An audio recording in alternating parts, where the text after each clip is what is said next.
condição de fazer, né? Porque o que que acontece? Eu não tenho notebook, eu uso celular. E aí eu não posso, eu não tenho, né, como fazer as duas coisas ao mesmo tempo, né? Fazer o estudo e fazer o suporte, né? E outra coisa, eu sou muito cabeçudo, né? Eu não entendo nada desses negócios aí. Então, outro dia a Miriam foi explicar um negócio, ficou 1 hora explicando. Eu falei, Miriam, muito bonita a sua explicação, mas não entendi nada, porque eu não entendo nada, né? Não entendo, para mim é tudo marciano, não entendo nada. Mas aí a Isabela vai ter que dar uma saída, né? A gente vai antecipar em 15 minutos o nosso estudo de hoje, né? Espero que vocês nos entendam e nos perdoem, tá bom? Então, vamos fazer a nossa prece inicial. Eu vou pedir hoje uma pessoa muito especial, que é a nossa querida Lúcia, para fazer a prece para a gente. Você faz, Lúcia, a prece para a gente, minha querida? Por favor? Eu? Pode Sou eu? ser, pode ser. Tá, vou fazer do meu jeitinho. Melhor ainda. Vamos lá, Tá, então. vamos lá. Senhor Jesus, viemos pedir nesse momento que o Senhor ilumine a nossa evangelização de hoje e que todos tenhamos todo o entendimento necessário para o nosso crescimento. Pai nosso, que estais no céu, santificado seja o vosso nome. Venha a nós o vosso reino. Seja feita a vossa vontade, assim na terra como no céu. O pão nosso de cada dia dai-nos hoje. Perdoe as nossas ofensas, assim como nós perdoamos a quem nos tem ofendido. Não nos deixe cair em tentação, mas livrai-nos do mal. Amém. Porque é seu o poder e a glória para sempre. Que assim seja. Que assim seja. Você quer coisa melhor do que isso, Lúcia? Ah, fiz do meu coração. Ótimo, isso que é importante, né? Isso é que é o mais importante. Bom, para quem está com o livro aí, nós vamos estudar hoje a questão 918 do Livro dos Espíritos, que fala sobre os caracteres do homem de bem. E esse estudo também está no Evangelho, né? No capítulo, deixa eu confirmar aqui, que eu acho que é o capítulo C de Perfeito. Para quem quer acompanhar, né, é a questão 918 do Livro dos Espíritos. Ok? Isso. Está lá no capítulo. No Evangelho também tem, capítulo 17, Sede Perfeitos. E é mais ou menos esse mesmo estudo. Ok? Bom, a pergunta 918 do Livro dos Espíritos diz assim: por que indícios se pode reconhecer em um homem o progresso real que lhe elevará o espírito na hierarquia espírita? Bom, primeiramente, vamos entender o que é essa hierarquia espírita. Por que que Kardec ele usa este termo? Antes da gente ver a resposta, vamos entender essa hierarquia espírita. Então, os espíritos têm hierarquia? Sim, tudo na vida tem uma hierarquia. A hierarquia é um tipo de organização, não é? Onde não existe hierarquia, onde não existe um comando, uma diretriz, tende-se a virar o quê? Uma confusão, né? Uma bagunça. No, na vida espírita também existe uma hierarquia. Que hierarquia é essa? É a hierarquia moral. Então, quando a gente estuda no Livro dos Espíritos, né, a classificação dos espíritos, que é essa hierarquia, Kardec classificou os espíritos em espíritos inferiores, né, e espíritos superiores. Os espíritos inferiores, eles se dividem em vários grupos, subgrupos, né, dependendo da sua condição moral, condição espiritual. Assim como os espíritos superiores, os espíritos elevados, também se dividem em vários grupos de acordo com com o seu momento espiritual. Então, quer dizer que esta hierarquia, ela é para que um se mande no outro, um seja, vamos dizer assim, o comandante, o senhor, o rei. Não, não é isso. Essa hierarquia que ele coloca é de cunho absolutamente moral, ou seja, é a ascendência moral que um espírito tem sobre nós. Então, nós, espíritos inferiores, espíritos que ainda estão num momento mais conturbado, diante desses irmãos, nós olhamos para eles, muitas das vezes, como alguém superior a nós. Então, nós temos um respeito, nós temos vamos dizer assim, uma posição de como se eles fossem alguém acima de nós. E que esses espíritos, eles não se colocam assim, porque eles têm a elevação moral. Então, quando o espírito tem uma elevação moral, ele tem, acima de tudo, uma coisinha chamada humildade. Se alguém quiser falar, perguntar, é só apertar a mãozinha aí, tá? Ou seja, essa condição superior não é que eles se sintam superior, mas é algo natural da nossa posição ainda arcaica diante deles. Deu para entender isso? Então, Kardec, lá nessa classificação dos espíritos, que ele chama de escala espírita, tem desde lá dos espíritos inferiores, os espíritos brincalhões, os espíritos zombeteiros, os espíritos irresponsáveis, né? Nós estamos neste momento. E dentro dos espíritos superiores tem os espíritos sábios, os espíritos bondosos e os espíritos puros. Tudo isso eles atingiram através de quê? Do seu esforço, do seu trabalho, da sua dedicação. Correto? Então, por isso que ele coloca aqui na questão 908 esta palavra, esta questão da hierarquia espiritual. Então, qual é a resposta que os espíritos deram?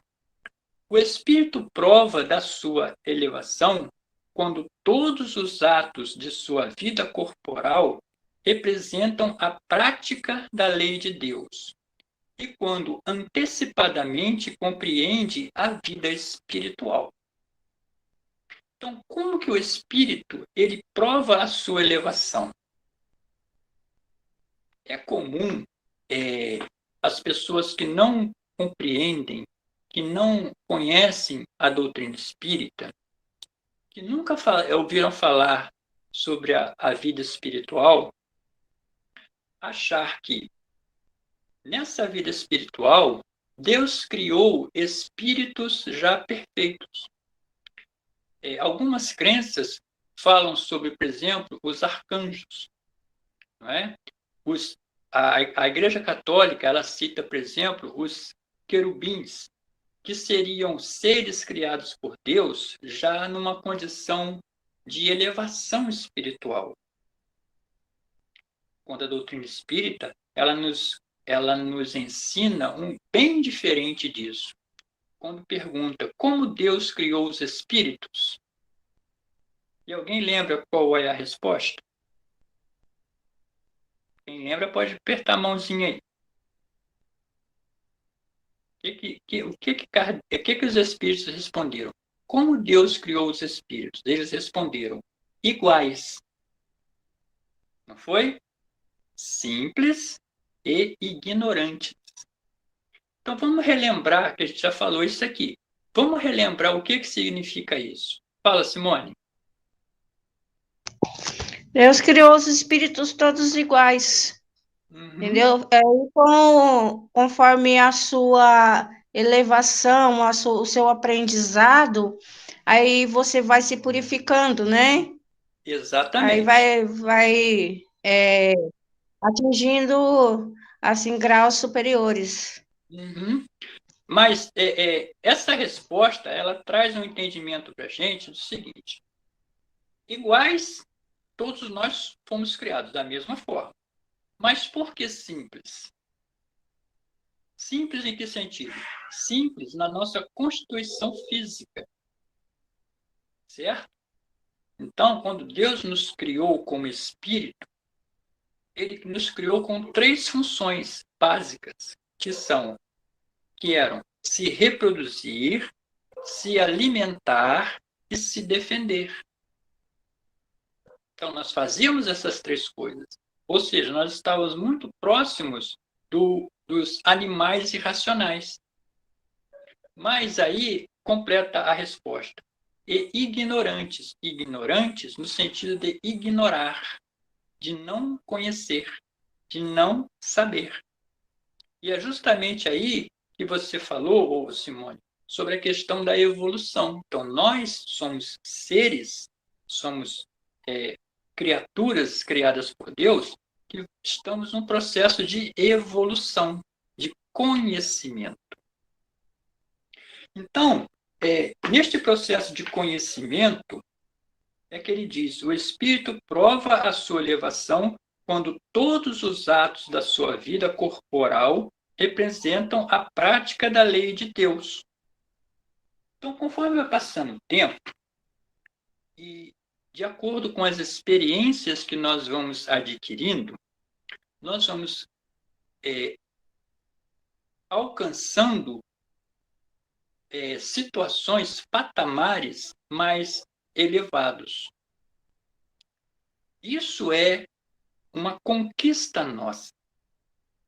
De forma nenhuma, Deus cria espíritos privilegiados, ou seja, espíritos em uma condição já acima da nossa. Não. Todos eles alcançaram este momento pelo seu esforço, pelo seu trabalho, pela sua dedicação, pelo seu sofrimento, pelas suas amarguras. A mesma coisa que nós estamos passando nos momentos de hoje, esses espíritos que já estão numa condição de elevação, eles já passaram, inclusive Jesus. Certo? Jesus, quando se diz assim, ele é filho de Deus, ele é o filho de Deus predileto, não. Jesus é um espírito muito antigo, muito mais antigo do que a gente pode imaginar. Está todo mundo me ouvindo direitinho, né? E ele já passou por todas as etapas que nós já passamos, que nós estamos passando e que nós ainda vamos passar. Até atingir o grau, o momento em que ele está hoje, de um espírito puro. Então, esta evolução, ela é constante, ela não para. Nós estamos sempre adquirindo novas experiências. Isso se dá através de quê? Da reencarnação. Então, a gente tem que entender o seguinte, quando a gente fala na reencarnação, por exemplo, muita gente acha que a gente tem várias vidas. Não. Nós não temos várias vidas. Nós temos uma vida. A vida é uma só. Nossa vida, ela começou no momento da criação de Deus. Ali começa a nossa vida. As etapas, ou seja, as experiências que nós vamos vivendo em nossa caminhada, é que são inúmeras, chamadas de reencarnações.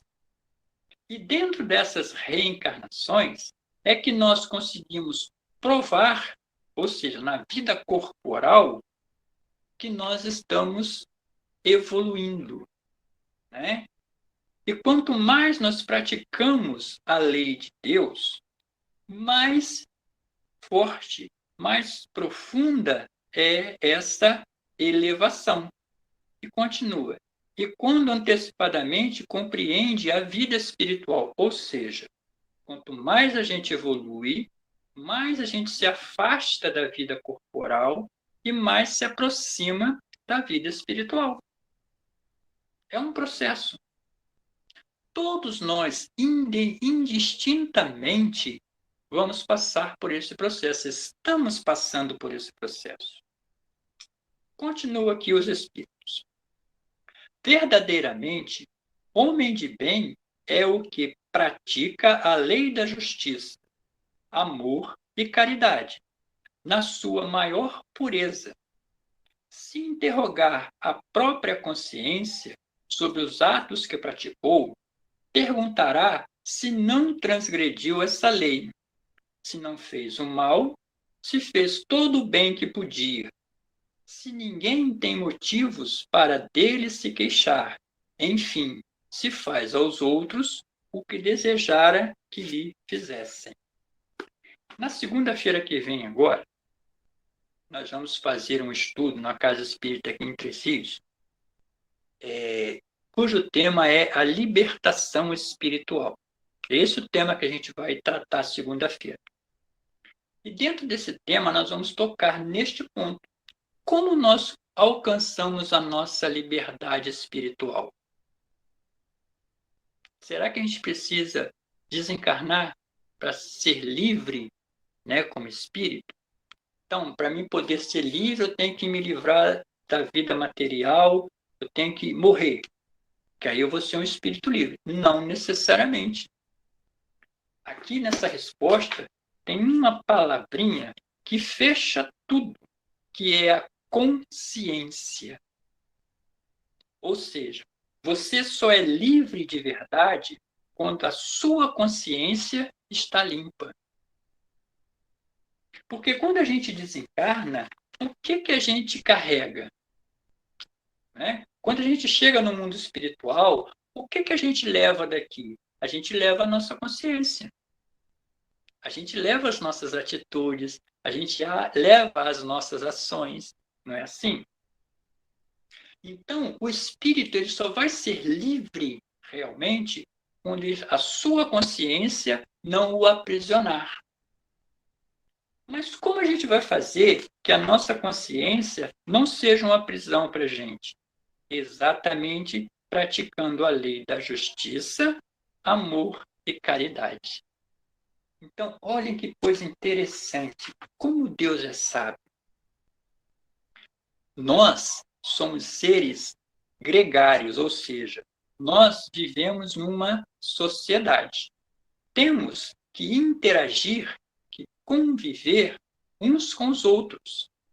E dentro dessa interação, dentro dessa convivência, nós vamos criando laços de amor, laços de inveja, laços de amizade, laços de ódios. Tudo isso são criações nossas. Não é? Esta é a nossa bagagem.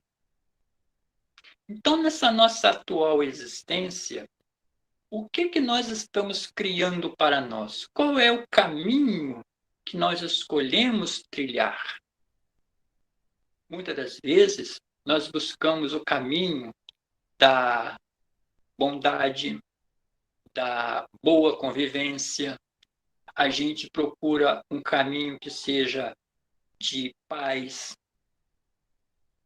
Mas, algumas vezes, a gente dá umas escorregadas e entramos para o caminho da raiva, da mágoa, não é? Do ódio. Nós vivemos um turbilhão de emoções.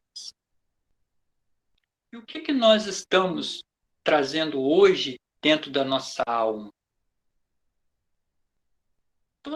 Todos nós que estamos aqui, e já temos um certo tempo nesta vida, se procurarmos dentro da gente, vamos encontrar muitas lembranças, muitos sentimentos, coisas que já aconteceram há algum tempo, boas e ruins, e que marcam a nossa caminhada na Terra. Mas qual é o nosso grande desafio? É saber conviver com isso. Não se perturbem, não se aflijam se nós ainda não conseguimos nos livrar, nos retirar de nós sentimentos, lembranças mais difíceis. Isso ainda faz parte do nosso caminhar, faz parte da nossa natureza. Às vezes, nós nos cobramos muito, não é?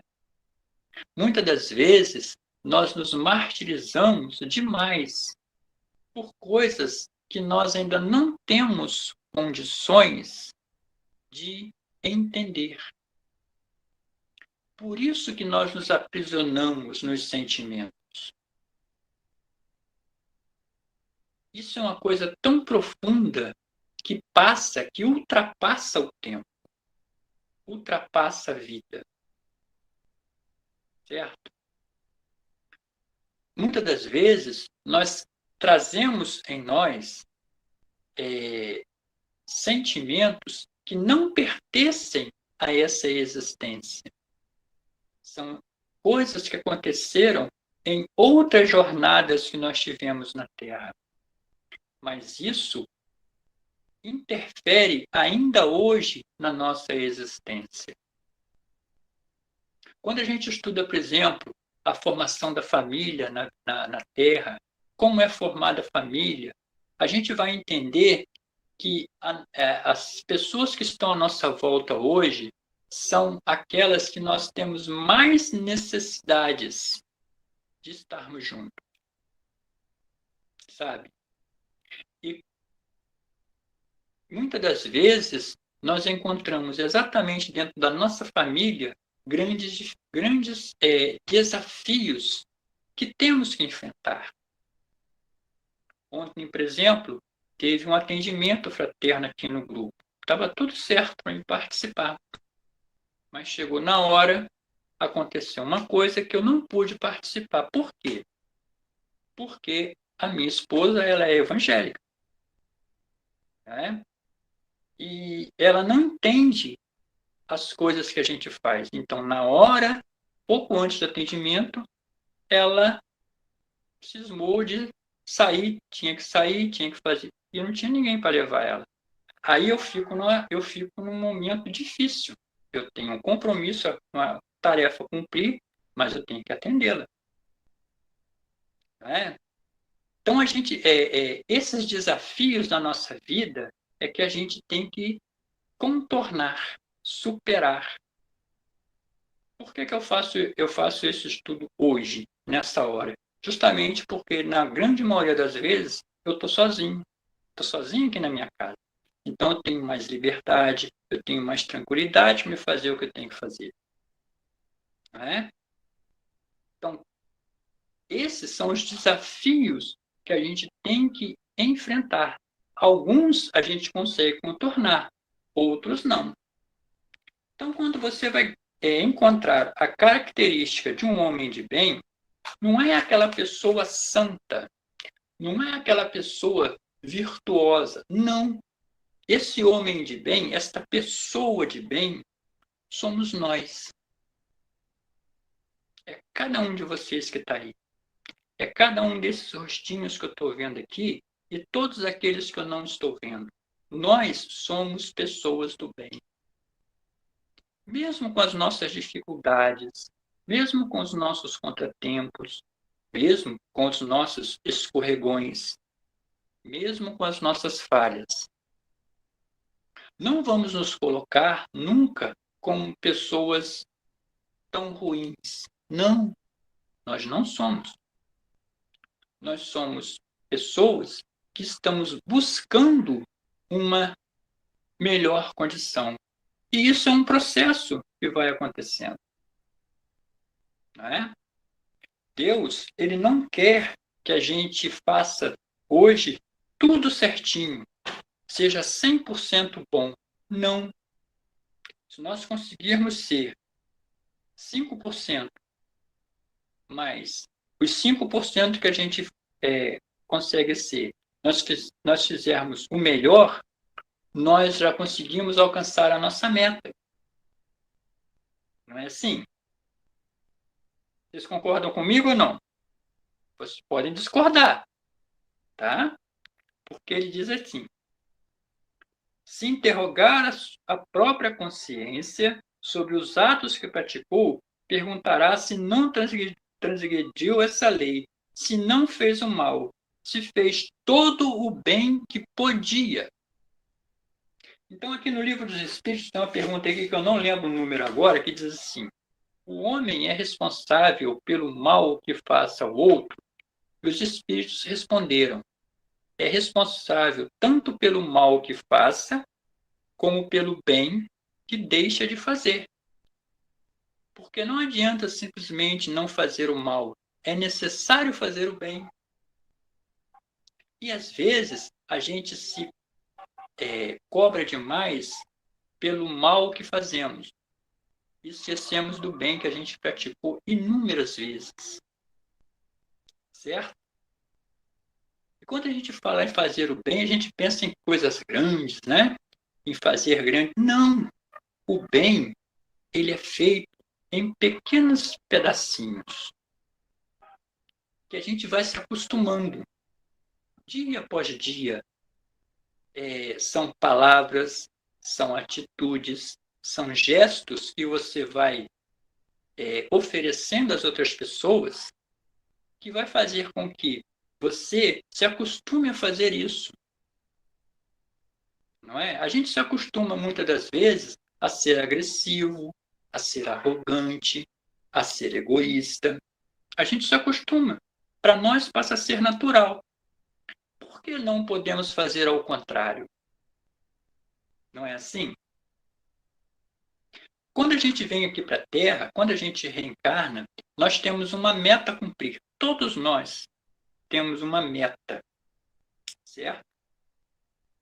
Isso não quer dizer que nós vamos conseguir fazer 100% dessa meta. Vamos até onde nós pudermos ir.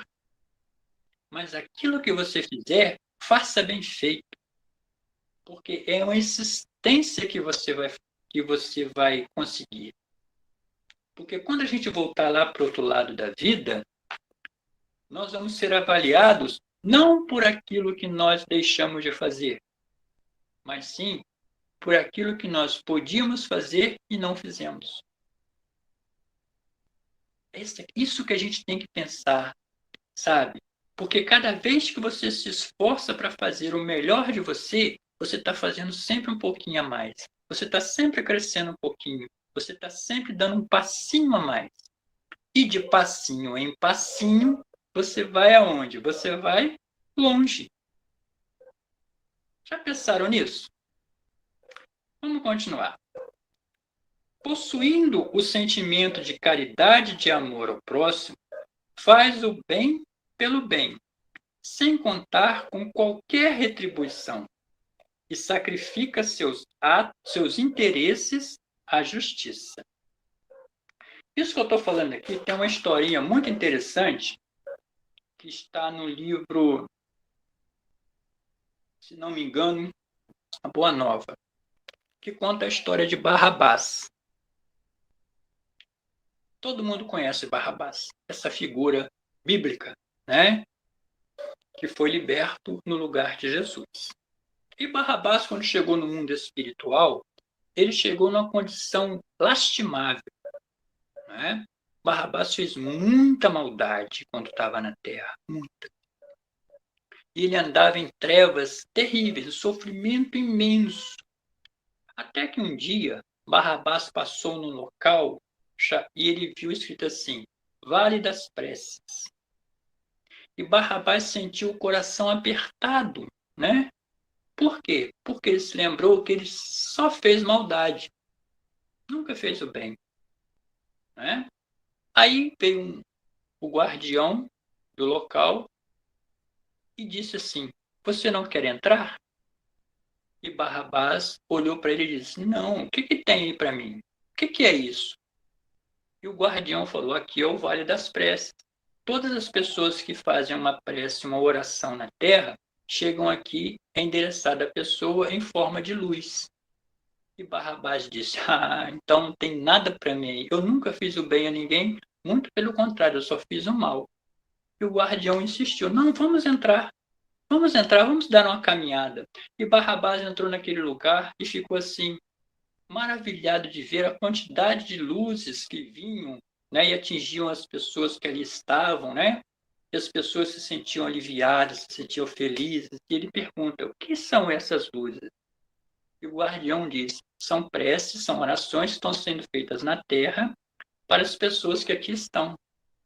E Barrabás começou a chorar, mas chorar muito, né? Como ele queria receber uma oração. E continuaram caminhando. Depois de caminhar algum tempo, Barrabás viu que uma pequena luz vinha subindo e vinha em direção a ele. E Barrabás se espanta. Mas o que é isso? E o guardião diz: alguém faz uma oração por você. Como assim? Quem vai fazer uma oração para mim? Aí o guardião falou: concentre-se na luz e você saberá quem é. E Barrabás começa a olhar aquela luzinha que vem, que vem, que vem, chega até ele, ele começa a sentir um alívio, um bálsamo tranquilizador. E Barrabás começa a se concentrar naquela luz. E ele é levado até um senhor já bem idoso, né? Bem idoso mesmo, já no finalzinho da sua existência, que orava por Barrabás. E Barrabás se espanta. Quem é esse homem? Então ele começa a lembrar que em certa feita ele havia feito um grande roubo, né? Uma pilhagem imensa. Ele estava com seu bando, entrou na cidade, né? Fazendo uma algazarra. Todas as pessoas corriam assustadas, né? Com a bagunça que eles estavam fazendo. E ele passou por uma rua e tinha um menino. O menino ficou encolhido no cantinho e Barrabás comia um pão. Tinha um pão com ele. E Barrabás passou, olhou o menino e jogou o pão pro menino e continuou, foi embora com seu bando. Aquele menino estava com muita fome. Ele pegou aquele pão, comeu aquele pão todo, devorou o pão de tanta fome que ele estava. E aquele pão saciou a sua fome. E aquele menino conseguiu terminar a sua caminhada até onde ele iria, onde ele conseguiu um emprego, trabalhou muito, construiu família, teve uma vida melhor e hoje, já bem idoso, já no final da sua existência, ele se lembrava sempre de Barrabás. Sempre agradecia a Deus e pedia por Barrabás. Não é? Olhem bem, um malfeitor, um homem que só fez o mal, mas um gesto pequenininho de bondade tem um resultado lá na frente. Isso é que a gente deve focar na nossa vida. Vamos nos habituar a fazer coisas boas, mesmo que para nós sejam coisas insuficientes. Assim, nós vamos adquirindo as qualidades de um homem de bem, que é bondoso, humanitário e benevolente para com todos, porque vê irmãos em todos os homens, sem distinção de raças nem crença. Se Deus lhe outorgou o poder e a riqueza, considera essas coisas como um depósito que lhe cumpre usar para o bem. Delas não se envaidece, por saber que Deus, que lhe deu, também lhes pode retirar. Se sob a sua dependência a ordem social colocou outros homens, trata-os com bondade e complacência, porque são seus iguais perante Deus. Usa da sua autoridade para lhes levantar a moral, e não para os esmagar com o seu orgulho. É errado a gente achar que pobreza é sinal de humildade. Não é. Não é. A humildade, ela está tanto nas pessoas poderosas como nas pessoas pobres. Né?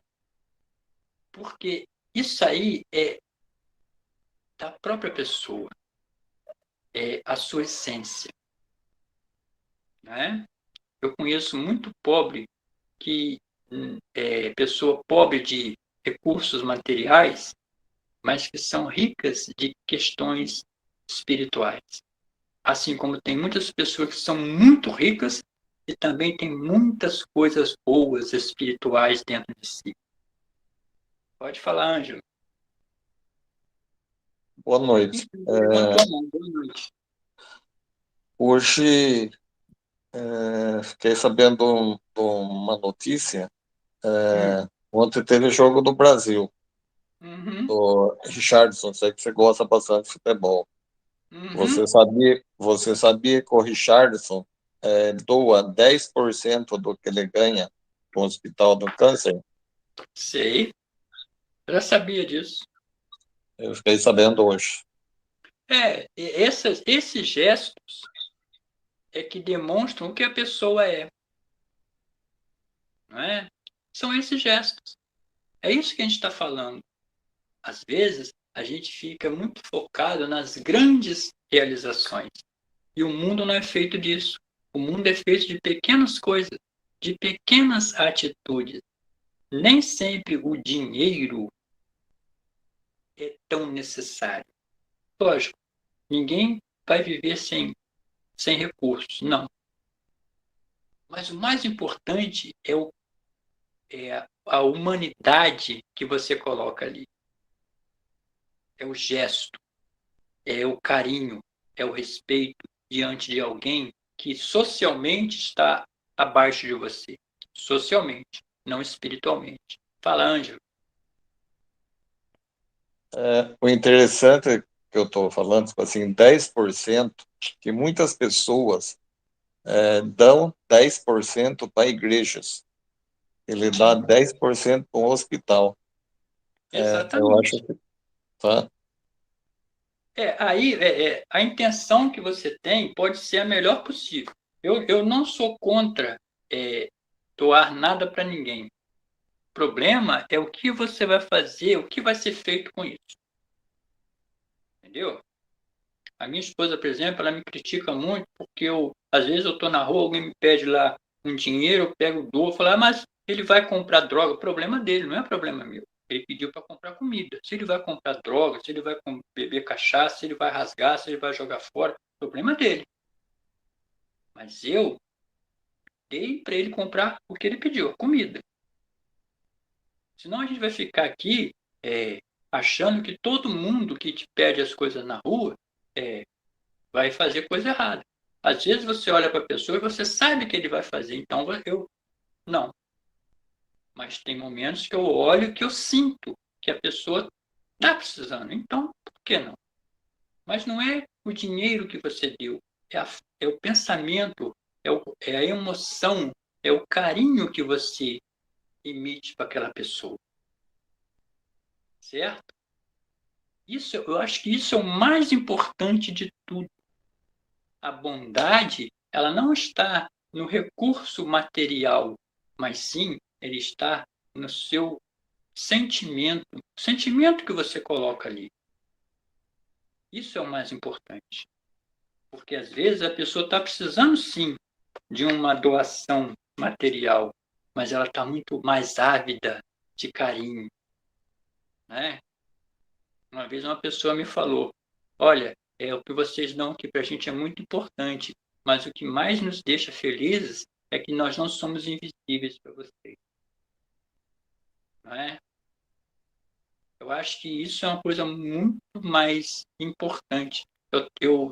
Quando eu trabalhava no Correio, deixa eu olhar a hora aqui, quando eu trabalhava no Correio, eu trabalhei em várias cidades aqui do estado do Rio, muitas cidades aqui em volta aqui da minha cidade, né? Eu fui trabalhar numa cidade que tem aqui perto, chamada Nova Friburgo, que é lá no Alto da Serra. Eu nunca tinha ido lá. No primeiro dia que eu cheguei lá, eu trabalhei lá e tal, quando foi à noite, eu saí no hotel, falei, eu vou dar uma volta. Gente, quando eu saí na rua, eu me senti desencarnado. Sabe que você se sentir desencarnado? Porque eu andei uns 20 minutos, uma meia hora naquela cidade e ninguém olhou para mim. Ninguém trocou uma palavra comigo. É como se eu fosse invisível. Aí eu fiquei pensando, meu Deus, quantas pessoas hoje, por esse mundo afora, estão assim, se sentindo dessa forma, sabe? As pessoas passam na rua e parece que não tem ninguém ali. Então, se você quer ser alguém que seja uma pessoa do bem, a gente tem que ser do bem para todas as pessoas que chegarem até você. E você tem que colocar o seu sentimento acima de tudo. Bom, são 8h10. Vamos dar mais 10 minutinhos, tá bom, Isa? Tá bom? Alguém quer fazer mais alguma pergunta? Quer falar mais alguma coisa? Ou só o meu amigo Ângelo? Não? Então vamos continuar aqui para a gente encerrar essa parte que está dizendo aqui. Gente, eu me perdi aqui. Peraí, deixa eu me achar de novo. 918, cadê você? 918, tá aqui. Então ele termina assim. Quais são essas características do homem de bem? Não é vingativo. A exemplo de Jesus, perdoa as ofensas, para só se lembrar dos benefícios, pois não ignora que, como houver perdoado, assim perdoado lhe será. Respeita, enfim, os seus semelhantes, todos os direitos que as leis da natureza lhe concedem, como quer que os mesmos direitos lhe sejam respeitados. Então, são essas, basicamente, as características do homem de bem. Né? Por isso que eu falei, na minha maneira de ver, todos nós que estamos aqui somos pessoas do bem. Temos os nossos defeitos, temos os nossos momentos de descontrole, de fúria, temos as nossas caídas, temos os nossos escorregões. Mas, de uma forma geral, nós somos pessoas boas. Somos espíritos que, ao desencarnar, não vamos temer o umbral. Por quê? Nós vamos para o umbral, mas a trabalho, né? Vamos realizar tarefas, porque isso é o nosso objetivo. Mas nós estaremos numa condição muito melhor, porque nós estamos nos esforçando para isso. Nós estamos procurando a cada dia ser melhor um pouquinho. É isso que Deus espera da gente. É isso que Deus a oportunidade que Deus nos concedeu foi justamente para isso. Nós estamos aqui hoje, nesta vida, com um objetivo: melhorar, crescer, ser pessoas boas. Não é? Não vamos fazer tudo o que precisamos hoje, mas vamos fazer aquilo que é possível ser feito. Na vida, não se corre, se caminha. Quando a gente corre, geralmente a gente cai e se machuca muito mais. Quando a gente caminha, os nossos passos são mais firmes, não é? São mais profundos. E nós temos a oportunidade de refletir, de analisar, de pensar todos os atos que nós já fizemos, que nós precisamos fazer ainda. Quando a gente está correndo, geralmente a gente não pensa. A gente quer correr para chegar mais rápido. Não é mesmo?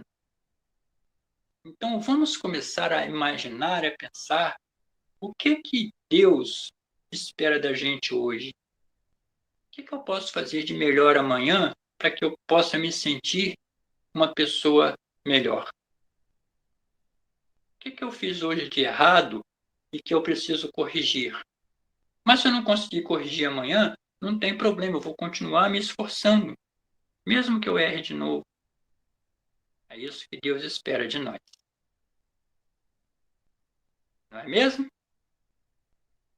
Muito bem. A gente, como falou para vocês, hoje vamos terminar um pouquinho antes, né, para liberar a nossa Isa, que ela tem um compromisso muito sério com os meninos hoje. Eles estão lá ávidos esperando ela para ir lá para a festa, né?